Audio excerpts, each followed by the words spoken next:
మామ చెప్పిన నిజాన్ని అమ్మతో ఎలా చెప్పాలి?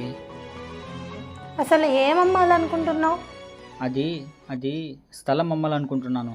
నా కొడుకు మంచివాడనుకున్నా, ఎవరు ఎన్ని చెప్పినా చెడలవాట్లకు దూరంగా ఉంటాడనుకున్నా. ఆ నమ్మకాన్ని పోగొట్టుకున్నావు ఈ రోజుతో. అమ్మా, నేను చెప్పేది ఒకసారి విను. నేను ఏ తప్పు చేయలేదు, చేయను కూడా. తప్పుడు దారిలో నడిచేలా మా అమ్మ పెంచలేదు. తప్పు చేయలేదంటున్నావు కదా, స్థలం ఎందుకు అమ్మడం? వదిలేయ్. లేదమ్మా, ఖచ్చితంగా అమ్మాలి. అమ్మడం నాకు ఇష్టం లేదు.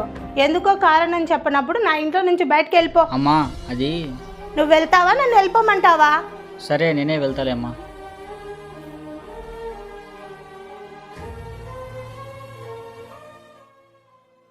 అమ్మా అమ్మా, ఏమైందమ్మా?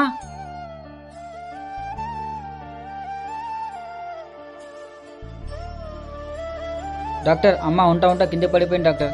త్వరగా ఇంటి దగ్గరికి రాండి డాక్టర్.